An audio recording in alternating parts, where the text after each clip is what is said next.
వాక్య భాగమును మనం ధ్యానం చేసుకున్నాము. బైబిలు దేవుని ప్రియులారా, దేవుని యొక్క హృదయం. చెప్పండి, బైబిలు దేవుని యొక్క హృదయం. అలాగే మన హృదయాన్ని కూడా దేవుడు ఇందులో ఉంచాడు. When we read the Bible, then the Bible reads our life. మనం ఎప్పుడైతే బైబిల్ చదువుతున్నామో బైబిల్ ఏం చేస్తుందంటే మన జీవితాన్ని చదివింది, చూపించింది. అవునా కదా? ఇప్పుడు ప్రతి వాడు తాను చేయు పనిని పరీక్షించి చూసుకునే వాళ్ళను అని బైబిల్లో ఉంది. అది చదువుతూ ఉంటే మనకి ఏమనిపిస్తుంది? చెప్పాలి మీరు. అది వెంటనే మన జీవితంతో మాట్లాడుతుంది బైబిల్ కదా. కాబట్టి ఇలాంటి పవర్ఫుల్ గ్రంథం ప్రపంచంలో మరొకటి లేదు. మీకు చాలా గ్రంథాలు ఉన్నాయి కదా, అర్థమైందా? కాబట్టి ఆ పుస్తకాల కంటే, నవల కంటే, మీ టెక్స్ట్ బుక్ల కంటే కూడా ఇది చాలా అమూల్యమైనది, విలువైనది. అందుకే దేవుని ప్రియులారా చూడండి, బైబిల్ని మనం చదువుతూ ఉండాలి. బైబిల్ చదువుతూ ఉంటే ఒక ప్రవక్తతో దేవుడు ఏమంటాడో తెలుసా? మనం ఎస్కేల్ గ్రంథంలో ఒక మాట మనం చూద్దాం. ఎస్కేల్ గ్రంథం 3వ అధ్యాయము, అక్కడ నుంచి త్వరగా మనకి ఇక్కడికి వచ్చేద్దాం. 3వ అధ్యాయము 1వ వచనం నుంచి చదువుదాం. చూడండి. మరియు ఆయన నాతో ఇలాగ సెలవిచ్చెను, నరపుత్రుడా, నీకు కనబడిన దానిని భక్షించుము.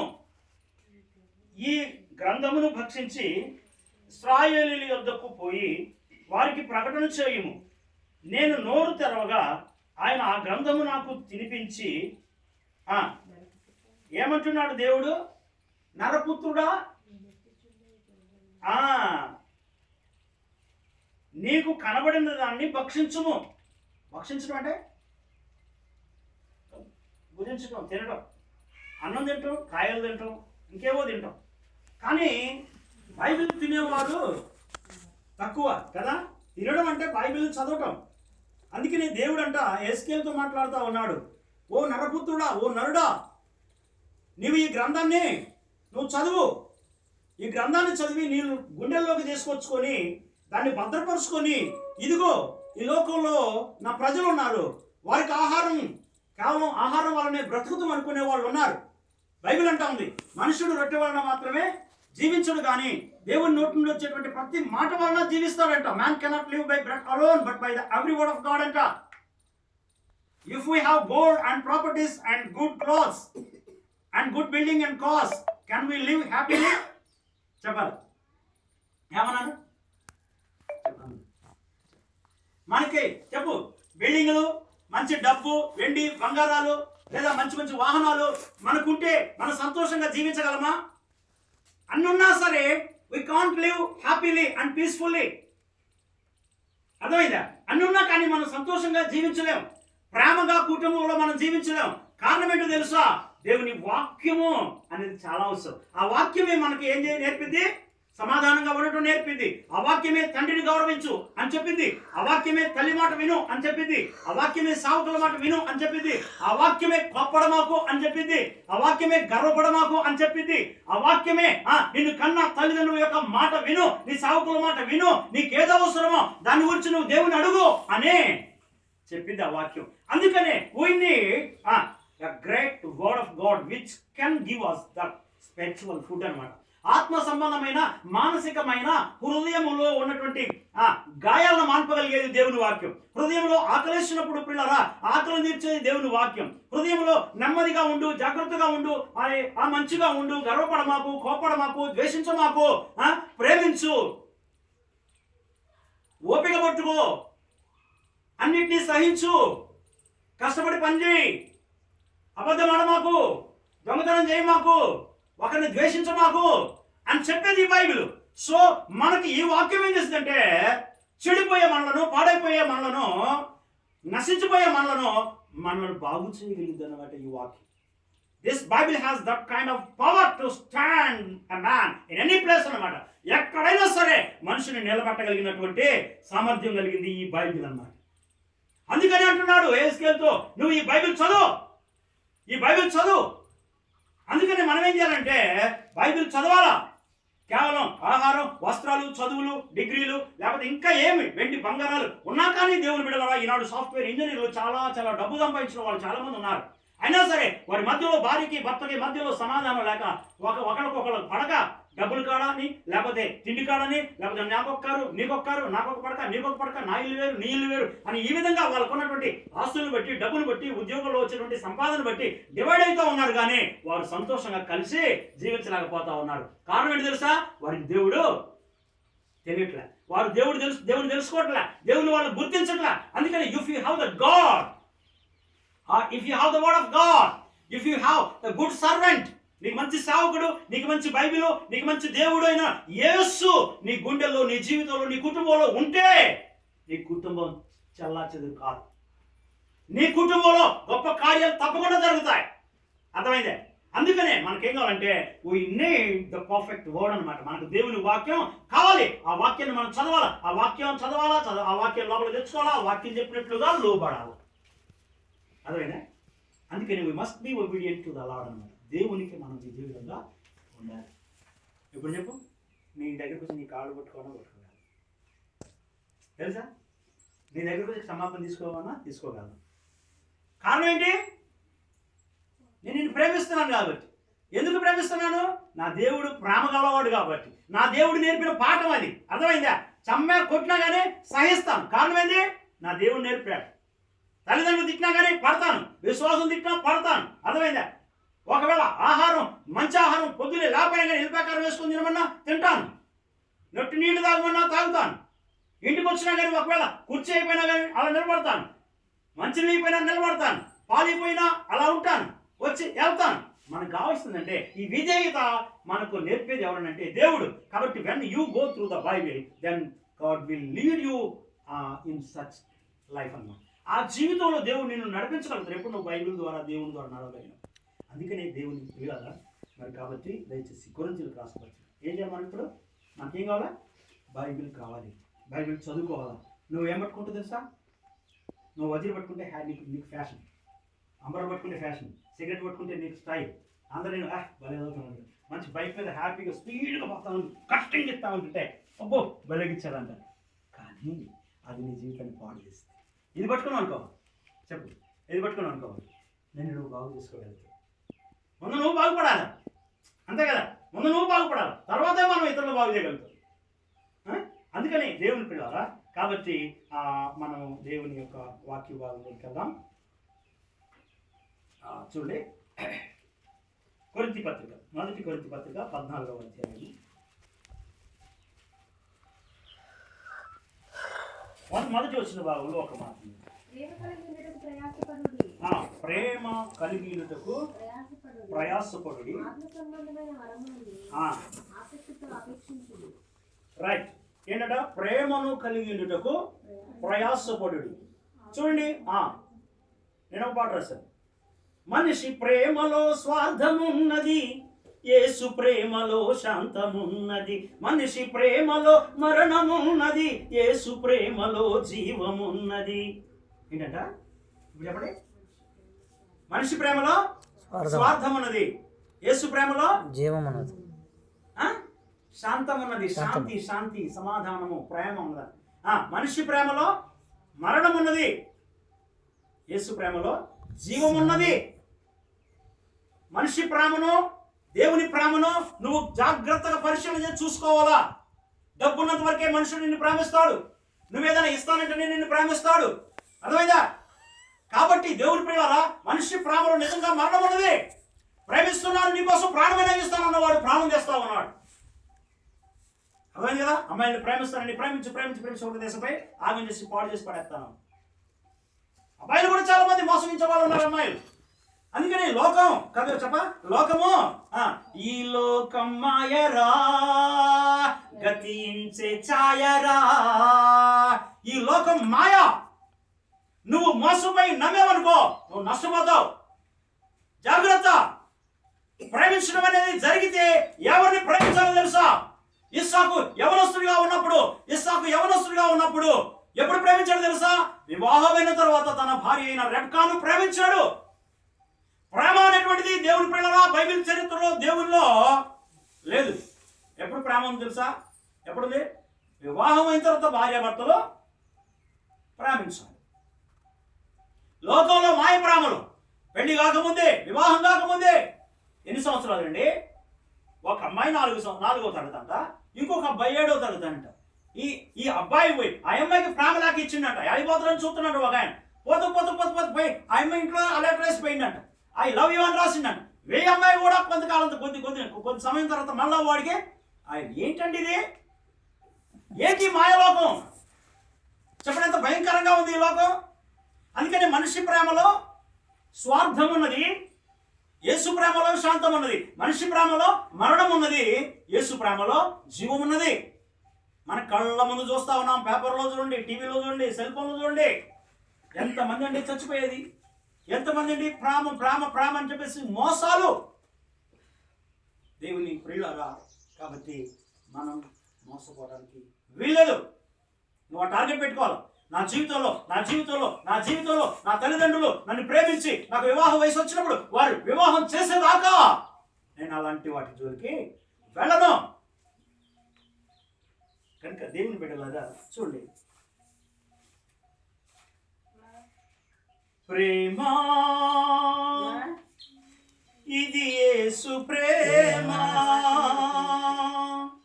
ప్రేమ ఇది తండ్రి ప్రేమ, ప్రేమ ఇది ప్రాణమిచ్చిన ప్రేమ, కలువరి ప్రేమ, ప్రేమ ఇది యేసు ప్రేమ, ప్రేమ ఇది తండ్రి ప్రేమ, ప్రేమ ఇది ప్రాణమిచ్చిన ప్రేమ, కలువరి ప్రేమ. పదములు చాలని ప్రేమ ఇది, స్వరములు చాలని వర్ణనిది, పదములు చాలని ప్రేమ ఇది, స్వరములు చాలని వర్ణనిది. చెప్పండి, దేవుని ప్రేమ పిల్లరా. కాబట్టి దేవుని ప్రేమ అద్భుతమైన ప్రేమ. ఆ ప్రేమలో దేవుని పిల్లరా మనం ముందుకు సాగాలి. ఏ ప్రేమలో? ఇప్పుడు పిల్లరా మనం చదువుకున్న మాట ఏంటంటే, చెప్పండి, 14వ అధ్యాయము 1వ వచనం. ప్రేమ కలిగి ఉండుటకు ప్రయాసపడుడి. చాలు. ప్రేమను కలిగి ఉండుటకు ప్రయాసపడటం అంటే ఏం చెప్పండి? నాకు తెలియదు. ప్రయాసపడటం అంటే కష్టపడటం. బంగారాన్ని సంపాదించుకోవడానికి కష్టపడు అని చెప్పలా దేవుడు. భార్యను సంపాదించుకోవడానికి కష్టపడు అని చెప్పలా దేవుడు. పొద్దున్న లేవగానే ఒక బీర్ బాటిల్ సంపాదించుకోవడానికి కష్టపడరా బాబు అని చెప్పలా. పొద్దున్న లేవగానే దుస్తుల్ని స్నేహితులుగా ఎదుర్కోవడానికి కష్టపడమని చెప్పలా. ప్రేమ ఎందుకు? ప్రేమను ఏమంది? ప్రేమను కలిగినటకు ప్రయాసపడుడి. ప్రేమను కలిగినటకు ప్రయాసపడాలంట. ప్రేమను కలిగిన ఇంకోటి ఏంటంటే, దేవుని పిల్లరా, ప్రేమలో అసలు ప్రేమను కలిగి ఉండడానికి ఎందుకు ప్రయాసపడాలి? ఎందుకు కష్టపడాలా? ప్రేమలో ఏం దాగి ఉన్నది? ప్రేమలో ఏమున్నది? మనిషి ప్రేమలో మరణం ఉన్నదని చెప్పుకున్నాం కదా. దేవుని ప్రేమలో శాంతం ఉన్నదని చెప్పుకున్నాం. మనిషి ప్రేమలో స్వార్థం ఉన్నదని చెప్పుకున్నాం. అదే మనిషి ప్రేమలో, దేవుని ప్రేమలో జీవం ఉన్నదని చెప్పుకున్నాం.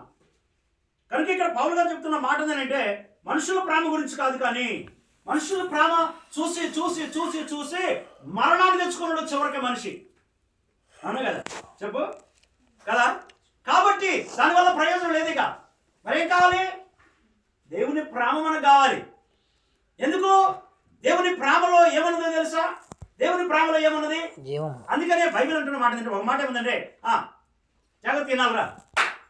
ఏముంది తెలుసా? ప్రేమను కలిగి ఉండేటకు ప్రయాసపడుడి. ఎందుకంటే what ever you speak with love of God. నువ్వు ఏది మాట్లాడినా ప్రేమతో మాట్లాడు. And what ever you do, you must do with the love of God అన్నమాట. నువ్వు ఏది చేసినా దేవుని ప్రేమతో చెయ్యి. ఈనాడు అలా చేయట్లా లోకం. ఈనాడు పిల్లలు అలా చేయట్లా. ఈనాడు కొంతమంది తల్లిదండ్రులు కూడా అలా చేయటం లేదనుకోండి. ప్రియులను గమనించండి. కాబట్టి చెప్తున్న మాట ఏంటంటే, నువ్వు ఏది చేసినా ప్రేమతో చేయి, నువ్వు ఏది మాట్లాడినా ప్రేమతో మాట్లాడు. అది కూడా లోక సంబంధమైన ప్రేమ కాదు, గుర్తుపెట్టుకో. ఎందుకంటే ప్రేమలో ఏమున్నదంటే, ప్రేమలో త్యాగం ఉన్నది. లోకంలో ప్రేమ గురించి కాదు, ప్రభువు ప్రేమలో ఏమన్నది? త్యాగం ఉన్నది. ఎందుకు? ప్రభు పరలోక సింహాసనాన్ని విడిచిపెట్టి నశించిపోయేటువంటి నిన్ను వెతకి రక్షించడానికి లోకంలోనికి దిగి వచ్చాడు యేసయ్య. అందుకని ఆయన ప్రేమలో ఏమన్నది? ఆయనలో ఏమన్నది? ప్రేమ ఉన్నది. ఆయన ప్రేమలో ఏమన్నది? త్యాగం ఉన్నది. అంతే కదా, త్యాగం ఉన్నది ప్రియులారా. కాబట్టి అక్కడి నుంచి ఇక్కడికి వచ్చిన యేసయ్యలో మనం ఏం చూస్తున్నాం? త్యాగం చూస్తున్నాం. ఇంకొకటి ఏంటంటే, ప్రేమలో మనము ఏది చేసినా మనం ప్రేమతో చేయాలి, ఏది మాట్లాడినా ప్రేమతో మాట్లాడాలి అంటే, ప్రేమాస్వరూపి అయిన యేసయ్యలో ఏ మంచి గుణాలు ఉన్నాయో మనం చూడాలి. చెప్పు చెప్పు, యేసయ్యలో ఏ మంచి గుణాలు ఉన్నాయి? ఏ మంచి గుణాలు ఉన్నాయి? చెప్తున్నా, చెప్పండి. ఆయనలో చెప్పండి. మంచి ఓపిక ఉన్నది కదా, మంచి విధేయుడిగా ఈ లోకంలోకి వచ్చాడు కదా. ఆయన తండ్రి దగ్గర నుంచి భూలోకంలోకి వచ్చి ఆయన తండ్రికి విధేయుడై ఉన్నాడు. మనము కూడా విధేయత కలిగిన వారమై ఉండాలంట.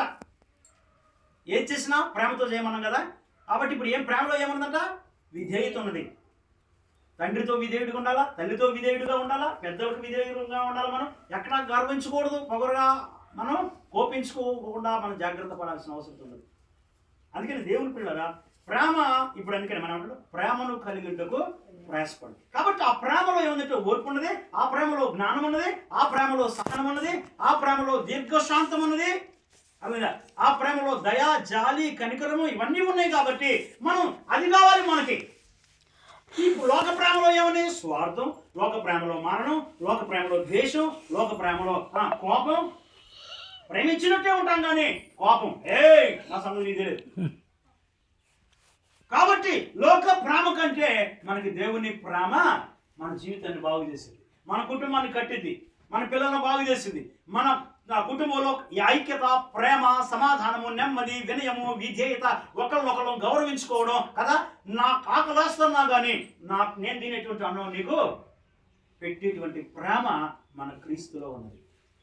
అందుకే దేవుని పిల్లరా, మనము ఇప్పుడు దేనికోసం ప్రయాసపడాలా?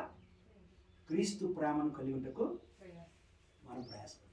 ఇప్పుడు చూడండి దేవుని బిడ్డలారా, దేవుని పరిశుద్ధ గ్రంథంలో ఆది కాండము త్వరగా దయచేసి మనం కొద్ది మాటలు జ్ఞాపకం చేసుకుందాం.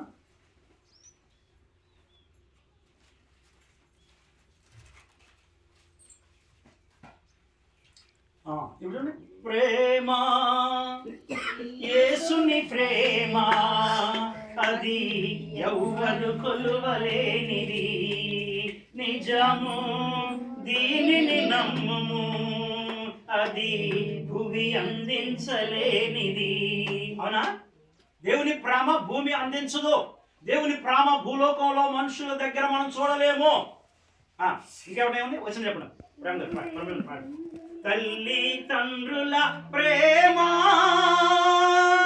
అది నీడవలే గతించును, కన్న బిడ్డల ప్రేమ అది మిగిలిపోవును, కరిగిపోదు. కానీ దేవుని ప్రేమ అలాగే. దేవుని బిడ్డలారా, బంధువుల ప్రేమ ఇంకా ఎవరి ప్రేమో చెప్తున్నాడు. కానీ క్రీస్తు యేసు కల్వరి ప్రేమ అంట, చెప్పండి, అది కడవరకు నిన్ను ఆదరిస్తుందంట. కాబట్టి ఆ ప్రేమను మనం కలిగి ఉండి మనం ముందుకు సాగాలి. ఇప్పుడు చూడండి దేవుని బిడ్డలారా, మనము ప్రేమను కలిగి ఉండటకు ప్రయాసపడం అనే దాని విషయమై ఆదికాండము 22వ అధ్యాయము కొంచెం త్వరగా చూద్దాం.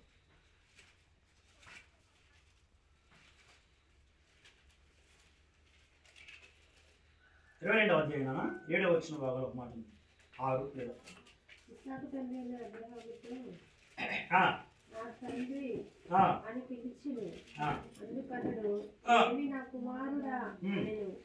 వినండి, జాగ్రత్తగా వినండి.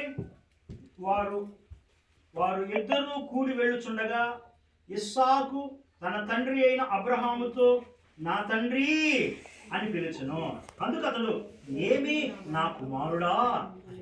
ఇక్కడ జాగ్రత్త మీరు గమనించాలి. తండ్రి అబ్రహాం. ఏం వీళ్ళిద్దరిది? ఏయ్ రావాలా? ఇప్పుడు ఎట్టి పరిస్థితుల్లో బయటకు పడడం వీలేదు. రా, ఫోన్లన్నీ స్విచ్ ఆఫ్. తొందరగా నాన్న.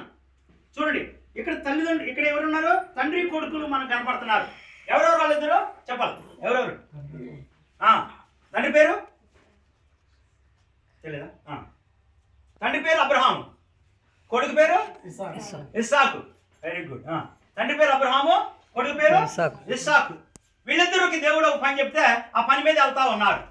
వెళ్ళేటప్పుడు వాళ్ళిద్దరి మధ్యలో సంభాషణ జరిగింది కదా. మీరిద్దరు తల్లిదండ్రులు, తండ్రి కొడుకులు బండి మీద పోతున్నారు అనుకోండి, ఏం మాట్లాడకుండా పోతారా? పోరు కదా, ఏదో ఒకటి మాట్లాడుతాం. అయితే ఇక్కడ చూడండి, ఒక సందర్భం వచ్చింది. ఒక సందర్భం వచ్చినప్పుడు వాళ్ళిద్దరు మాట్లాడుతున్నారు. సరే, మనం ఇంక ముందుకు వెళ్ళాలి కాబట్టి నేను ఆ స్టోరీ అంత చెప్పను. చూడండి ఏమన్నాడు. వారిద్దరూ కూడి వెళ్ళుచుండగా ఇస్సాకు తన తండ్రి అయిన అబ్రహాముతో ఏమన్నాడు? నా తండ్రి. అక్కడ చూడండి, దీర్ఘం ఉన్నది, తండ్రి అని కదా. నా తండ్రి. ఆ పిలుపులో ఏమున్నది? ప్రేమ ఉన్నది.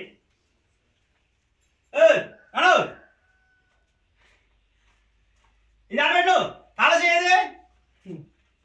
డబ్బులు వెర్షన్ చూడండి ఎట్లా ఉంటుందో.